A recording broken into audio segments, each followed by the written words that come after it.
파우치형 이렇게 필름, 파우치형 배터리 만들 때 파우치 필름을 홈을 파서 접착하는 기술을 제가 축구공, 농공, 배구공 접합이나 피혁 접합, 자동차 타이어나 물놀이용 매트나 고무보트 이런데 공기배용 이렇게 이런 접합 구조, 또 플라스틱과 또는 금속 접합, 고무와 플라스틱, 고무와 금속 접합을 또 홈을 파서 접착하거나 이렇게 플라스틱 창문과 유리창 서로 각기 다른 거를 접합할 때 근데 플라스틱 유리창이다 그러면 이제 기존에 이렇게 보수당 털리니까 여기도 플라스틱을 덧대자 그랬잖아요. 그래서 와이텐에게는 기술이 나오던데 서울시에서는 유리창을 덧대는 사업을 하셨죠. 플라스틱을 덧대는 사업을 하신 거 아니시죠?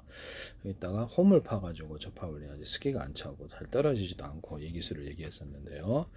이 기술을 지금 파우치 필름에도 이렇게 접착력에 있어서 중요하다.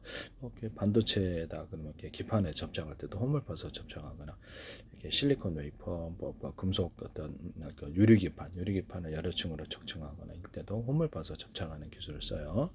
그래서 여기다 하수도 파듯이 구랑을 파가지고 안에다 전기선, 통기선 넣고 절연구조, 수직통을 수평선을 넣거나 실리콘 웨이퍼에다가 전기선 피복처럼 절연구조를 지금 현재하고 좀 차별화돼서 확실하게 절연구조를 넣어서 절연층을 넣어서 전기선 피복처럼 적용하게 하면 낸데시 플래시 HBM 적정할 때도 단가가 엄청 싸게 만들 수 있어요.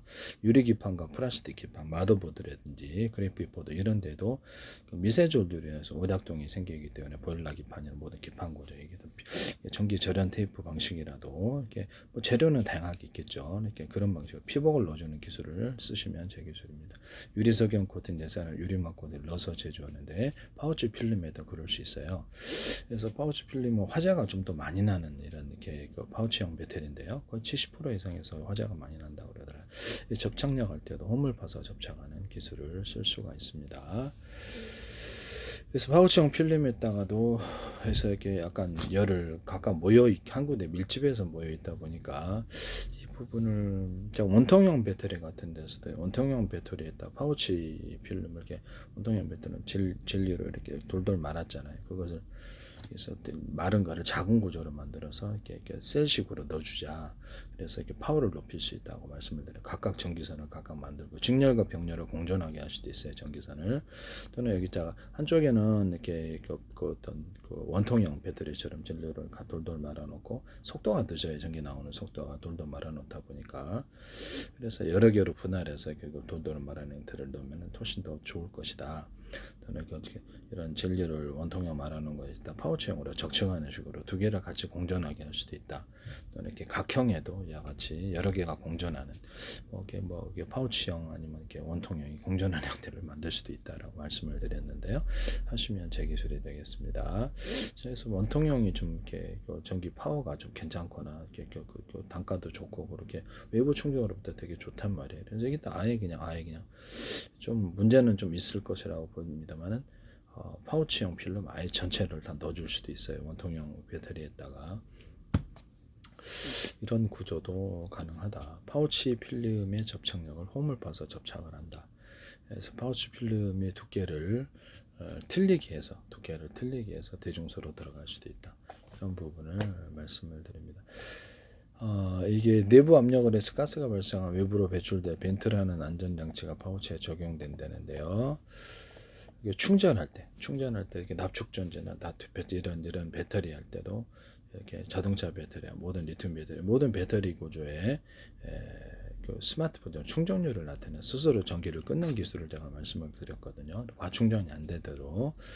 그래서 어느 정도 하시면 이거 쓰시면 제 기술입니다. 이제 납축전지 같은 데도 자동차 설계를 변경시켜서 2개나 3개로 작은 단위로 열이 너무 많이 모여 있으니까 그렇게 해서 만들 수 있다. 파우치형도 안에 이렇게 격벽 처리를 해가지고 똑같이 파우치형이라도 한꺼번에 이렇게 너무 많이 모여 있으니까 원통형 구조라도 이렇게 젤리롤을 갖다가 5개, 10개로 안에 이렇게 분할해 갖고 직렬과 병렬을 공존하게 하나 병렬 처리해 가지고 언오프식으로 1개 쓸지 2개 쓸지 3개 쓸지 이런 식으로도 원통형 배터리를 만들 수 있다 그랬죠. 그렇게 해가지고 파우치형도 그렇게 격벽 처리를 해서 안에 그렇게 만들어서 안정성을 높이자는 거죠. 어떤 LG인가? 그래서 거기서 알루미늄 케이스를 씌우는 갑옷처럼 그런 방법을 파우치형에다 도입을 하신다는데요. 제가 보기에는 자칫하다 열이 밀폐가 되어서 오히려 더 화재 위험성이 높지 않을까.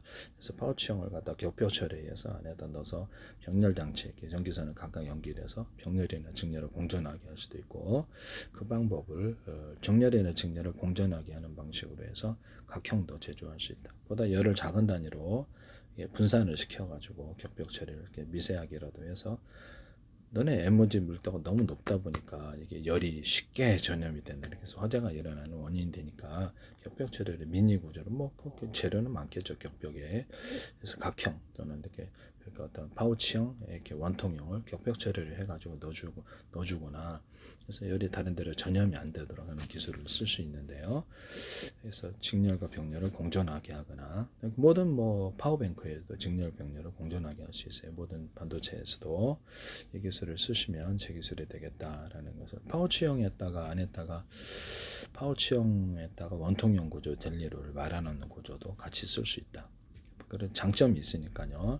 또는 원통형 구조의 배터리에다가 이렇게 젤리를 말아놓는 식을 이렇게 한 개 큰 덩어리에 들어간 게 아니라 5개짜리를 분할해서 이렇게 각각 모듈식으로 들어가거나, 아니면 거기다가 배터리, 원통 배터리형 젤리를 감아놓은 곳에다가 파우치형이 같이 들어갈 수도 있다. 그렇게 공존할 수도 있다는 것이죠. 하시면 제 기술입니다. 그래서 각형 이런 데도 이렇게 파우치형이 들어가거나 원통 형식으로도 들어가거나 이게 가능하다. 각형도 이제 여러 개로 분할해서 모듈식으로 들어가게 만드시면 제 기술이다. 그렇게 되면 열에 있어서 좀 더 안전한 배터리가 되고 파워도 높일 수 있을 것이다. 라는 게서 그렇게 하시면 제 기술이 되겠어요. 그다음에 현재 있는 원통형 배터리의 그 파우치형이든 각형이든 전기선 하나를 좀 더 많이 촘촘히 넣거나 직렬과 병렬을 공전하게 해가지고 언오프식으로 한 개에서 가도 100개다, 1000개다 그러면 한 개씩 갖다 쓸, 2개 쓸, 3개에서 갖다 쓸지, 또는 1번, 2번, 3번 이렇게 100번이 있다. 1번과 99번을 연결해서 전기를 갖다 쓰거나 40번을 연결해서 갖다 쓰고, 이런 기술을 쓰시면 이게 나중에 로봇 기술에서 증명이 될 텐데, 몇 개의 배터리를 서로 연결해 가지고 이쪽에 10주고 20주고 남은 이제 전기량이 틀릴 수도 있으니까, 여기 왼쪽 다리에 40주고 오른쪽 다리에서 부분적으로 틀리게 전기를 주는 기술이 들어가서 그래요. 그래서 이것이 사용될 거라고 저는 생각하는데요. 하시면 제 기술이 되겠습니다. 배터리 언오프 구조를 가져서 몇 개의 배터리에서 이렇게 쓰느냐, 한 개 쓰느냐, 2개 쓰느냐. 자동차 배터리도 2개나 3개나 5개 이렇게 분할, 10개로 분할해서 격벽 처리를 하고, 한 개가 고장 나도 전기나 산소 끊어서 그것만 이렇게 죽이고 나머지는 살리는 방향이 비싸니까, 그래서 몇 개를 연결해서 언오프식으로 해서 전기량을 이렇게 약하게 갖다 쓸 수도 있고 중간 정도 강하게 갖다 쓸 수도 있고, 뭐 이게 조명이다 그러면 이런 전구 방식, 형광등, LED 전구도 방식, 발광 다이어도 돼요. 그래서 몇 개 부분으로 나눠 가지고 전기를 틀리게 줘서 전기량을 강하게 줄 수도 있고 중간적으로 약하게 해서 빛의 밝기를 틀리게, 이제 다 수용 구조는 그렇게 만들어져야 돼. 약한 빛부터 강한 빛까지 그렇게 속도를 높이거나, 자동차 배터리가 자동차 모터 같은 데도 전기량을 약한 전기세보다 강한 전기를 받아들여 전기량을 따라 속도를 강중량을 만들어내는, 선풍기, 스피커 소리에서도 이렇게 하시고 가전에서도 다 적용할 수 있어요. 전기량 강중량을 따라 빛의 밝기, 스피커의 소리, 뭐 선풍기 속도를 틀려, 자동차의 속도를 틀리게 한다는 기술을 쓰시면 제 기술이에요. 그래서 뭐 이렇게 반도체 소자 방식이다, LED 전구다, 40개다, 발광 다이어드다 40개다. 그러면 이제 전구 방식이 40개, 20개만 전기 준다든지 연업식으로 10개 준대 40개는 빛의 밝기를 틀리게 할 수 있거나, 또는 그것을 전구의 이렇게 빛의 사이즈를 대중소로 만들어 가지고 융합빛을 만들어 좀 더 밝다, 같은 전기 대비해서 이 기술을 쓰시면 제 기술입니다. 반도체 소자도 대중소로 틀 수도 있고, 네. 하시면 제 기술이 뭐 통신 반도체 칩에서도 트랜지나 카페에서다가 대중소로 들어갈 수도 있어요. 크기에 따라서 하시면 제 기술이 되겠다라는 것을, 그러면 이것도 이런 원통형 배터리나 파우치형에도 안에 모듈 형식으로 들어갔으면 대중소로 들어갈 수도, 최대한 집적할 수도 있겠죠. 네, 그런 방식으로도 이렇게 할 수 있다. 각형에도 뭐 똑같은 크기만 들어가는 건 아니라 이제 최대한 집적할 수 있으니까, 그래서 이 기술을 쓰시면 저기서 A사 레이더 소재를 대중소로 만들고 전기량을 강중량으로 넣어줍니다. 20개 단계, 40단계도 가능한데요. 그래서 이렇게 해서 팀별로 묶어서 전파를 쏘는데, 서로 파형이 되는 전파를 묶었어요. 그래서 그래서 그럼 이 방식은 레이저 통신을 할 때 모스크 스페이스X에도 멀리 통신이 구조가 이루어지고 신호도 뚜렷하다. 같은 전파를 묶어 쏘는 이동통신에서 그 방법은 좀 틀리게 틀린 전파를 묶어 쏘는 두 개나 세 개 몇 개를 쓸지는 알 수가 없죠. 회사의 비밀일 수도 있어요. 그래서 그걸 각각 통신 구조로 사용할 수 있고 혼자 의지하듯이 혼자 이렇게 목발되듯이 이렇게 서로 인력 작용으로 이렇게 해가지고 여러 전파를 묶어서 가지고 멀리 전송하는 기술이야. 뚜렷이 전송하는 기술이야. 레이저만 뜨는 게 아니라 모든 전파에 다 가능하다. 물에다가 서로 파행이 되는 마이크로웨이브 전파를 서로 파행이 되는 적외선 전파, 기타 다른 전파를 회전 방식으로 토네이도 일으키듯이 돌려주고 물에다 상중하로 넣어줘요. 전자레인지도 이렇게 전기 전파의 길이를 상중하로 해서 골고루 익히게 하는 기술을 쓰시면 제 기술입니다. 그래서 이거를 초음파도 그려주세요. 초음파도 서로 초음파 세척기다, 초음파 이렇게 기기다 그러면 서로 다른 파행의 전파를 묶어서 강한 이렇게 파동을 일으켜서 세척을 하거나 또는 열을 일으키거나 이런 방식도 가능합니다. 서로 다른 파행의 전파를 묶어서 그래서 물에다 조사를 하면 서로 다른 파행의 마이크로웨이브 적외선 전파 다른 불은 회전 안에다 상중하로 넣어주면 전기분해표, 열분해표, 수소산소를 추출하거나 군사 무기로 사용해서 비행체나 차량 또는 개인으로 가지고 다녀서 서로 다른 파행의 마이크로웨이브 전파, 서로 다른 파행의 적외선 전파, 서로 다른 파행의 음파, 기타 다른 종류의 파를 섞어주면 강하게 융합 반생이 생겨서 그래서 이렇게 태우는 눈도 그렇고 기절시키거나 충격시키거나 태워버릴 수도 있어요. 중력만 강하면 군사무기, 대공무기로도 이게 사용할 수 있습니다. 그래서 대공무기로도 사용하거나 에이사 레이더 같은 데서 레이더를 목통시키거나 하는 기술에 해당하게 됩니다. 이 기술을 서로 다른 방향의 전파를 팀별로 레이더 소장을 묶어서 쏜다는 거죠.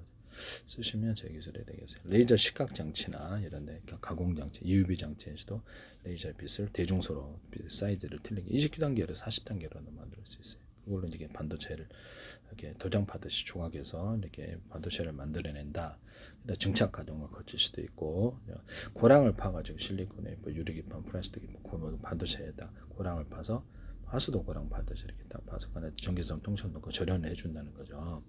그래서 열이 전염되지 않게 하거나 유리석경 코팅 예사나 유리막을 넣어서 해서 유리기판 같은 데도 이렇게 실리콘 웨이퍼 유리기판 플라스틱 기판에다 전기선 피복처럼 피복을 넣어줘가지고 적층할 수 있도록 열이 전염되지 않게 하는 기술을 쓰는데 이거 수백 개 묶어도 열이 전염이 안 돼요. 이렇게 이런 피복이 있기 때문에. 그래서 반도체에 지금 그 회로 구조에도 코팅 구조라도 저런 구조를 넣어주면 제 기술입니다. 디램이 끊임없이 전기를 공급해야 되는 게 사라지게 전기가 사라져. 제가 코팅 전기선 피복전에서는 그 안에 전기가 가둬져요. 네, 하시면 제 기술입니다. 피복을 넣어주는 기술. 그래서 실리콘 웨이퍼 만들 때부터 이걸 만들어주면 적층할 때도 단가가 낸드 플래시 열이 전염이 안 되고 HBM 싸게 만들 수 있다라는 거죠. 그래서 수직선과 수평선을 놓고 접합 구조로서 이렇게 해서 홈을 파서 접합하는 기술을 쓴다. 그러면 이렇게 유리비관 이렇게 적층할 때도 좋다. 그래서 싸게 접합할 수 있다는 거죠. 쓰시면 제 기술이 되겠어요. 레이저 빛을 대중소로 해가지고 팀별로 묶어서 카메라 둬서 이게 가로세로 높이로 좌표 수첩 방식으로 정확한 지점을 조사를 여러 개의 빛이 모여서 이렇게 필요한 열을 만들어내고 녹이면 이것이 냉각되면 접합이 돼. 이런 접합 기술을 레이저 접합, 플라스틱 접합, 기타 다른 접합에도 쓸 수 있는데요. 이런 가공 방법을 이게 이제 이런 레이저 빛이 대중소가 이렇게 들어가는 작업을 40개, 100개라도 동시 똑같은 결과를 만들어낼 수 있어요. 하시면 되게 섬세한 가공이 가능하죠. 반도체를 고랑을 파가지고 이렇게 포토 방식으로 이렇게 반도체를 찍거나 고랑을 파 전기선 통신 넣고 저런 구조 넣고 주연 통신선이나 전기선만 그렇게 할 수도 있어요. 놓고 포토 방식으로 찍거나 전자잉크 방식으로 찍거나 반도체를 싸게 제작할 수 있다고. 전자잉크도 대중소에 들어가요. 이렇게 합성선면의 웨어러블 기술에서도 여기다 선면실에다가 이렇게 고랑을 파서 그 안에다가 전기선 통신 넣고 딱 이렇게 저런 구조로 덮어줘요. 이런 기술도 들어갈 수도 있다. 싸게 제작할 수 있어요. 부품도 새로 갈 수도 있고 그래요. 이론적으로는.